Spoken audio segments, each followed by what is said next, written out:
అత్తాకోడళ్ల మామిడి పళ్ల దొంగతనం. మామిడాకులపల్లి అనే గ్రామంలో ఉండే గయ్యాలి మంగమ్మ పెరట్లో పెద్ద మామిడి చెట్టుంటుంది. ప్రతి ఏడాదిలాగే ఈ ఏడాది కూడా మామిడి పళ్ళు బాగా కాసింది ఆ చెట్టు. దాంతో మామిడి పళ్ల దొంగతనం జోరుగా జరిగే అవకాశం ఉందని భావించి ఆ చెట్టు చుట్టూ పొడవాటి గోడల్ని కట్టించింది. అయినా తన మనసూరుకోక కర్ర పట్టుకుని ఆ చెట్టు దగ్గరే కాపలా ఉంటుంది. ఇప్పుడు చెయ్యండి, నా మామిడి పళ్ళని ఎట్టా దొంగతనం చేస్తారో సోత్తాను. విజయ్ గర్వంతో చుట్టుపక్కల చూస్తూ ఉంటుంది మంగమ్మ. ఆ విషయం తెలియని పక్కింట్లో ఉండే కోడలు అనామిక తన అత్తగారు శారదను తీసుకుని పెరట్లోకొచ్చింది. ఏంటే కోళ్ళ, చెప్పాల్సిన విషయం ఇంట్లో చెప్తే సరిపోద్దిగా, ఇట్లా పెరట్లోకి తీసుకురావడం ఎందుకు? చెప్పడం కంటే చూపిస్తే మీరు అర్థం చేసుకుంటారని తీసుకొచ్చాను అత్తయ్య. ఏంటో నువ్వు చూపించేది నేను అర్థం చేసుకునేది. అలా చూడండి అత్తయ్య. పక్కింట్లోని మామిడి చెట్టుకు బాగా కాసిన మామిడి పళ్ళని చూపిస్తుంది. శారద వాటిని చూసి సంతోషపడుతూ, నిజమా కోళ్ళ, మామిడికాయలు తినాలనిపిస్తుందా? ఇంకా పుల్ల పుల్లగా తినాలనిపిస్తుందా? మూడు వాడి ఇంట్లోకి రాబోతున్నాడన్నమాట. అనామికకి తన అత్తయ్య ఏ విషయం గురించి ఆనందపడుతుందో అర్థం చేసుకుని, అయ్యో అత్తయ్య, మీరు అనుకుంటున్నట్టు విషయం ఏమీ కాదు. నేను మీకు మామిడి పళ్ళను చూపించాను. మీరు మామిడికాయలను చూసి ఏదేదో అనుకుంటున్నారు, ఆశపడుతున్నారు. అలాంటి విషయం ఏమీ లేదత్తయ్య. ఇప్పుడు సీజన్ కదా, మామిడి పళ్ళు తినాలనిపిస్తుంది అంతే. ఆ మాటకి దీనంగా ముఖం పెట్టిన శారద అదోలా చూస్తూ ఇలా అంటుంది. ఏంటే కోళ్ళ, నీకు ఆ మామిడి పళ్ళు తినాలనిపిస్తుందా? అప్పుడు సంబరంగా అనామిక, అవునత్తయ్య, ఆ మామిడి పళ్ళను చూస్తుంటే భలే ముద్దొస్తున్నాయి. అయితే ఇప్పుడు నన్నేం చేయమంటావు మరి? అత్తయ్య, నాకు ఆ మామిడి పళ్ళు కోసివ్వండి. కోళ్ళ, నీకు మామిడి పళ్ళే కనిపిస్తున్నాయి, నాకు మాత్రం ఆ చెట్టు దగ్గర కర్ర పట్టుకుని కాపలాగా ఉండే గయ్యాలి మంగమ్మ కనిపిస్తుంది. అయ్యో అత్తయ్య, ఆ మంగమ్మ ఇప్పుడే వాళ్ళ ఆయనతో ఏమయ్యా నేను పొలం వరకు వెళ్ళొస్తానని చెప్పడం విన్న తర్వాతే మిమ్మల్ని తీసుకొచ్చాను. ప్లీజ్ అత్తయ్య, నాకు ఆ మామిడి పళ్ళు కోసివరు. నేను పొట్టిగా ఉంటాను కదే కోళ్ళ, నా వల్ల అవదుగా. అబ్బా అత్తయ్య, నేను ఎప్పుడన్న మాటని ఇంకా మనసులో పెట్టుకుంటున్నారా? సారీ చెప్పాను కదా అత్తయ్య, అదంతా మర్చిపోయి నాకు మామిడి పళ్ళను కోసివ్వండి. కోసిస్తాను గాని కోళ్ళ, నిజం చెప్పు, ఆ గయ్యాలి మంగమ్మ ఇంట్లో లేదు కదూ? లేదత్తయ్య, నిజం చెప్తున్నాను, కావాలంటే మీ మీదొట్టు. వారే వా కోళ్ళ, ఏదేమైనా నేను కొయ్యాలి అంతేనా? ఇంటికి పెద్ద దిక్కు మీరే కదత్తయ్య, మీరంటే నాకెందుకో చాలా అభిమానం. అబ్బో, ఇచ్చే గౌరవం సాలే, చూపించే అభిమానం కూడా చాలు. నిచ్చినెక్కి మామిడి పళ్ళను కోస్తా, నువ్వు నిచ్చిన గట్టిగా పట్టుకోవాలి మరి. అనామిక ఆనందంగా వెళ్ళిపోయింది. శారద చూస్తూ ఉండగా గోడకి నిచ్చెన వేసింది. శారద నిచ్చెనెక్కి మంగమ్మ కోసం చూసింది. మంగమ్మ కర్ర పట్టుకుని కోపంగా తన వైపే చూస్తూ కనబడింది. అంతే, శారద భయపడుతూ, వామ్మో మంగమ్మ! నిచ్చెన మీద నుంచి కింద పడింది శారద. అది చూసి అనామిక చిన్నగా నవ్వుకుంది. కింద పడ్డ శారద ముక్కు ఎర్రగా కమిలిపోతుంది, పానీపూరిలా తయారవుతుంది. బాధతో అనామికని చూసింది. అనామిక నవ్వుతూ కనిపించింది. అప్పుడు కోపం తెచ్చుకున్న శారద, అమ్మ కడుపు మాడ, కావాలనే కదా ఆ మంగమ్మతో నన్ను కొట్టించాలని చూసావు? అయ్యో అత్తయ్య, కొట్టాలనుకుంటే నేనే కొడతాను, కానీ వేరే వాళ్ళతో కొట్టిస్తానా? అంతే, శారద బాధను మరిచి చటుక్కున పైకి లేచి నిలబడింది. ఏంటే కోళ్ళ, నీకు నన్ను కొట్టాలని పేకల వరకు ఉన్నట్టుంది. అయ్యో అత్తయ్య, అలాంటిదేమీ లేదు. మనం కొట్టుకుంటే ఇంట్లోనే ఉంటుంది, అదే వేరే వాళ్ళు గనక కొడితే ఊరంతా తెలిసిపోతుంది కదా అని అలా అన్నానత్తయ్య అని అంటూ ఉండగానే మనవడు హరీషు, మనవరాలు భవ్య అక్కడికి వచ్చారు. శారద ముక్కుని చూసి హేళనగా నవ్వుతూ ఉంటారు. పిల్లలు, అలా నవ్వకండి. మామిడి పళ్ళ కోసం నిచ్చెనెక్కిన నానమ్మ కాల్చారి పడింది, ముక్కుకి దెబ్బ తగిలింది, ముక్కల పానీపూరిలాగా అయిపోయింది. నానమ్మ, నాకు చెల్లికి ఆ మామిడికాయలు కోసివ్వు. అవును నానమ్మ, నాన్నకి మార్కెట్లో కొనుక్కురమ్మని చెప్తే డబ్బులు లేవని ఏదో ఒకటి చెబుతున్నాడు. నాకు అన్నయ్యకి ఆ మామిడి పళ్ళను కోసివ్వు. మీ అమ్మ కడుపు మాడ, గట్టిగా అరవకండిరా, ఆ మంగం వింటది. పదండి. పిల్లల్ని తీసుకుని ఇంట్లోకి వచ్చింది. పిల్లలో, మీకు ఆ మామిడి పళ్ళు కావాలి కదా, నేను కోసిస్తాను, అలా చేయబాకండి అని చెబుతూ ఉండగా అనామిక వాళ్ళ దగ్గరికి వచ్చింది. అత్తయ్య, నాకు కూడా మామిడి పళ్ళు కావాలి. కోళ్ళ, ఆ మామిడి పళ్ళని ఎప్పుడు దొంగతనం చేయాలో నేను చెబుతా, ఓపిక పట్టు. నీకు పిల్లలకి మామిడి పళ్ళను కోసిస్తాను. శారద చెప్తూ ఉండగా బయట నుంచి రమేషు ప్రసాదులు వచ్చారు. శారద ముక్కును చూశారు. వాళ్ళిద్దరూ కంగారు పడ్డారు. అయ్యో అమ్మా, ముక్కుకేమైంది? అవును శారదా, ఏమైంది నీ ముక్కుకి? అట్ట ఎర్రగా యాపిల్ పండ్లా మారిందేంటి? అది తాతయ్య. మనవడు చెప్పాలని ప్రయత్నం చేస్తూ ఉండగా మధ్యలోనే శారద కల్పించుకొని, కోళ్ళ, మీ మావయ్యకి అబ్బాయికి అన్నం పెట్టు. అలాగే అత్తయ్య, పదండి మావయ్య, అన్నం పెడతాను. అన్నం తింటానులే గాని కోళ్ళ, మీ అత్తగారి ముక్కుకేమైంది? అది తాతయ్య, నాన్నమ్మ మామిడికాయల కోసమని. ఏం లేదులేండి, ముందుగా మీరేలా అన్నం తినండి, నేను చెబుతానుగా. తర్వాత చెప్పేదేముంది శారదా, విషయం అర్థమైందిలే. మామిడి పళ్ళ దొంగతనం చేయబోయావు, మంగమ్మ కర్రకు బంద్ చెప్పుంటది, అంతేనా? అంతే, ఒప్పుకున్నానుగా, ఎకెళ్ళి తినండి. సర్లే పిల్లలు, మీరు తిన్నారా? తిన్నాం తాతయ్య, ఇప్పుడే తిన్నాం తాతయ్య. యాండి, పిల్లలు తిన్నారు, మీరెళ్ళి తినండి. ప్రసాదు రమేష్లు అక్కడి నుంచి వెళ్లిపోయారు. శారద పిల్లలతో కలిసి సోఫాలో కూర్చొని టీవీ చూస్తూ ఉంటుంది. డైనింగ్ టేబుల్ మీద కూర్చొని ప్రసాదు రమేష్లు అన్నం తింటూ ఉంటారు. అప్పుడు ప్రసాద్ ఇలా అంటాడు, కోళ్ళ, మీ అత్తయ్యని సాయంత్రం మన ఊరి శేఖర్ డాక్టర్ దగ్గరికి తీసుకెళ్ళు. అలాగే మావయ్య. అనామిక అక్కడి నుంచి వెళ్లిపోయింది. ఆ రోజు రాత్రి అందరూ పడుకున్నారు. శారద, అనామిక మామిడి చెట్టు దగ్గరికి వచ్చారు. నిచ్చెన వేశారు. అత్తయ్య ఎక్కండి, ఇప్పుడు ఎలాగో మంగమ్మ గురక పెట్టి పడుకొని ఉంటది. అవును కోళ్ళ, నేను నిచ్చెన పట్టుకుంటా, నువ్వే ఎక్కి మామిడికాయలు కొయ్యి కోళ్ళ. కానీ అత్తయ్య, మీరు నిచ్చెన సరిగ్గా పట్టుకుంటారా మరి?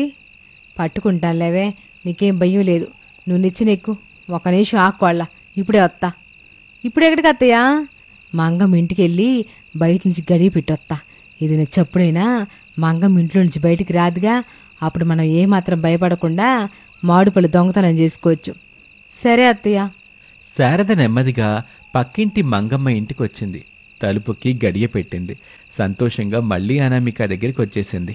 కోళ్ళ, బయట నుంచి గడియ పెట్టొచ్చా. అత్తాకోడలిద్దరూ మాట్లాడుకుంటూ ఉండగా హరీషు, భవ్యలొచ్చారు. నానమ్మ, నేను నిచ్చినెక్కుతాను. నువ్వెందుకురా మనవడా? గోడ మీద నిలబడి చకచక చేతులు కందిన మామిడి పళ్ళను కోసేస్తాను. నువ్వు వద్దులే బాబు, నేను కోస్తాను. కోయి నీ కోళ్ళ. హరీష్ గోడ మీద నిలబడతాడు. అనామిక నిచ్చెన మీద నిలబడుతుంది. భవ్య, శారద సంచి పట్టుకుంటారు. అనామిక, హరీష్లు చేతులు కందిన మామిడి పళ్ళని కోస్తూ ఉంటారు. అప్పుడే మంగమ్మ వాళ్ళ దగ్గరకు వచ్చింది. శారదా. అది విని తన భర్త ప్రసాద్ పిలిచినట్టు అనుకుంది. నీళ్లు కావాలంటే ఫ్రిడ్జ్లో ఉన్నాయి, వెళ్ళి తాగండి. అదిగా శారదా. అప్పుడు హరీష్ చూశాడు. ఎదురుగా మంగమ్మ భయపడిపోతూ, మంగమ్మ. మా అంగం లేదు, ఏమి లేదు మనవడా. అమ్మ అంగమ్మ బయటికి రాకుండా నేను గడి పెట్టొచ్చానుగా, తొందరగా మామిడి పళ్ళను పోయి. అనామిక కూడా మంగమ్మ వైపు చూసింది భయంతో. అత్తయ్య, అత్తయ్య, మీ వెనుక. కోళ్ళ, నా వెనక లేదు, ఏమి లేదు. కొన్ని పచ్చని మామిడికాయలు కూడా కొయ్యి, అన్ని తినే పళ్ళే కాకుండా పచ్చడి కూడా పెట్టుకుందాం. అత్తయ్య, మంగమ్మ వచ్చింది. మంగ మెట్ట వచ్చింది కోళ్ళ అని వెనక్కి తిరిగి చూసింది. మంగమ్మ కోపంగా చూస్తూ కనబడింది. మంగమ్మ, నువ్వింక పడుకోలేదా? పడుకోలేదు శారదా. మధ్యాహ్నం మీరు మాట్లాడుకున్నది మొత్తం విన్నా. పనోళ్ళని పెట్టి నేనే పళ్ళను కోసివ్వాలనుకున్నా. కానీ మీరు మాట్లాడుకున్నది విన్న తర్వాత నా నిర్ణయం మార్చుకున్నా. డబ్బులు ఎందుకు దండగా, పనివాళ్లు పక్కింట్లో ఉండగానే ఊరుకున్నాను అని నిజం చెప్పగానే అత్తాకోడళ్ల ముఖాలు వాడిపోయాయి. కోసిన మామిడి పళ్ళని ఇచ్చేసి ఇంట్లోకెళ్ళి పడుకోండి శారదా. అది కాదు మంగమ్మ, పిల్లలెంతో కష్టపడి మామిడి పళ్ళు కోశారు. వాళ్ళ ముఖాలు చూసి కొంచెం జాలిపడి ఒక 10 పళ్ళనివ్వు మంగమ్మ. వాళ్ళకిస్తాను, కానీ నువ్వు అడిగిన 10 పళ్ళు కాదు శారదా, 2. మంగం పిన్ని, నేను కూడా కష్టపడి కోశాను, నాకు కూడా ఒక పండివ్వు. మీరిలా గొడవ చేస్తే అత్తాకోడళ్ళ మామిడి పళ్ళ దొంగతనం చేశారని పంచాయతీ పెడతా, జరిమానా కట్టించుకుంటా. వద్దులే మంగమ్మ, పళ్ళ కోసం పంచాయతీలో నిలబడలేం, దొంగ అత్తాకోడలమనే బిరుదులు తెచ్చుకోలేం. ఇంకెప్పుడు నాతో పెట్టుకోకండి. మంగమ్మ పిల్లలకు పళ్ళిచ్చి కోసిన మామిడి పళ్ళని తీసుకుని వెళ్ళిపోతుంది. మరుసటి రోజున పిల్లలు ఇంట్లో కూర్చొని మామిడి పళ్ళని తింటూ ఉంటారు. అనామిక ఒక చిన్న బుట్ట నిండా మామిడి పళ్ళని తీసుకొచ్చి డైనింగ్ టేబుల్ దగ్గర పెడుతుంది. కోళ్ళ, ఈ పళ్ళెక్కడయ్యే? అత్తయ్య, ఎప్పుడైతే మంగమ్మని చూశానో అప్పుడే విషయం అర్థమైంది. అందుకే మంగమ్మకి తెలియకుండా కొన్ని మామిడి పళ్ళని దాచేశాను. వాటిని ఇప్పుడు మనం తింటున్నాం అని చెబుతూ ఉండగా ప్రసాద్ రమేష్లు అక్కడికి వచ్చారు. అందరూ సంతోషంగా వాళ్ళకిష్టమైన మామిడి పళ్ళని తింటూ ఉంటారు. ఇది వాళ్ళటి కథ. మరొక ఆసక్తికర కథలో మళ్ళీ కలుద్దాం. నమస్తే. తెలివి తక్కువ పల్లెటూరి కోడలు. ఆఫీస్కి వెళ్లేందుకు రెడీ అయ్యి హాల్లోకొచ్చిన ప్రసాద్కి సోఫాలో కూర్చొని టీవీ చూస్తున్న పల్లెటూరి కోడలు అనామిక కనబడింది. ఈ పల్లెటూరి కోడలు హాల్లో ఉందంటే పట్నం అత్తగారి కిచెన్లో ఉందన్నమాట అని కిచెన్లోకొచ్చి చూశాడు. అప్పుడు శారద సింక్లోని గిన్నెల్ని వాష్ చేస్తూ కనిపించింది. ప్రసాద్కి నవ్వాగలేదు. కానీ కంట్రోల్ చేసుకొని, ఏంటో శారదా, ముచ్చటపడి తెచ్చుకున్న నీ ముద్దుల పల్లెటూరు గోళ్ళు అనామిక ఉండగా నువ్వేంటిట్టా గిన్నెలు గడుగుతున్నావు అని అడిగాడు. శారద నీరసంగా ముఖం పెట్టి, నా చెప్పు చేతల్లో ఉంటదని పల్లెటూరు నుంచి మా అన్నయ్య కూతుర్ని కోడలుగా తెచ్చుకున్నా. అదెంత పెద్ద తప్పో ఇప్పుడిప్పుడే నాకు అర్థం అవుతుంది అంటూ చాలా డల్గా చెప్పింది. అది చూసి ప్రసాద్ జాలి పడుతున్నట్టుగా, ఏం జరిగింది, ఎందుకంతలా నువ్వు దిగులు పడుతున్నావు? పల్లెటూరు కోడలకి పనితనం ఉంది గాని ఏ పని ఎలా చేయాలో తెలీదు, ఎప్పుడు చేయాలో తెలీదు. కనీసం చెప్పిన పని కూడా సరిగ్గా చేయడం రావడం లేదు. అందుకే తనకు చెప్పకుండా నేనే చేసుకుంటున్నా. నేను ఆఫీస్కి వెళ్తున్నాను, నాకు టిఫిన్ పెడితే తినేసి వెళ్తా. ఇంకా టిఫిన్ రెడీ కాలేదండి, ఈ రోజుకి బయట నుంచి తెప్పించుకోండి. నేను బయట నుంచి తెప్పించుకుంటానులే. మరి మన బాబుకి? బాబు కూడా బయట తింటానని చెప్పి వెళ్ళిపోయాడు. సర్లే అయితే, నేను కూడా వెళ్తున్నాను అని తిరిగి హాల్లో నుంచి వెళ్ళిపోతుంటే సోఫాలో కూర్చున్న అనామిక కనిపించింది. సోఫాలో నుంచి లేచి నిలబడింది. మావయ్య, టిఫిన్ పెట్టనా అని అడగగానే ప్రసాద్ ఉలిక్కి పడ్డాడు. అబ్బే, ఆకలిగా లేదులే అమ్మా. అయినా నేను వదిలిపెట్టిన మావయ్య. నేను ఇక్కడికి వచ్చే ముందు మా నాన్నగారు మీ గురించి చెప్పిన మాటలు నాకు బాగా గుర్తున్నాయి అని అనామిక చెప్పగానే ప్రసాద్ షాకింగ్ గా చూస్తూ, నా గురించి మీ నాన్నగారు అంతలా ఏం చెప్పారమ్మా? మీకు మొహమాటం ఎక్కువని, అందుకే ఏది పెద్దగా అడగరని చెప్పాడు. వద్దని ఎంత చెప్పినా, ఆకలి లేదని చెప్పినా ఆ మాటలు వినకుండా బలవంతంగా కూర్చోబెట్టి ఏది సమయానుకుంటే దాన్ని తినేందుకు పెట్టమని చెప్పాడు మావయ్య. చాలా సంతోషం తల్లి. కాని కోళ్ళ, ఇప్పుడు నాకు ఆకలిగా ఉంది గాని ఆఫీస్కి వెళ్ళే టైం అయింది. తింటూ ఉంటే బాగోదు. నేను తర్వాత తింటానులే అమ్మా. లేదు మావయ్య, మీరు తినకుండా వెళ్ళడానికి వీల్లేదు అని ప్రసాద్ చేతిని పట్టుకుని డైనింగ్ టేబుల్ దగ్గరికి తీసుకొచ్చి కూర్చోబెట్టింది. కోళ్ళ, మీ అత్తయ్య టిఫిన్ రెడీ కాలేదని చెప్పింది. మీకోసం నేను ఫ్రిడ్జ్ లో దాచిపెట్టిన నిన్నటి ఇడ్లీల గురించి అత్తయ్య కొంచెం కూడా తెలియలేదు మావయ్య అని అమాయకంగా చెప్పగానే ప్రసాద్కి పాపం ఎలా రియాక్ట్ అవ్వాలో కూడా అర్థం కాలేదు. నిన్న వేడిగా ఉన్నప్పుడే నువ్వు చేసిన ఇడ్లీలు తినలేకపోయాను.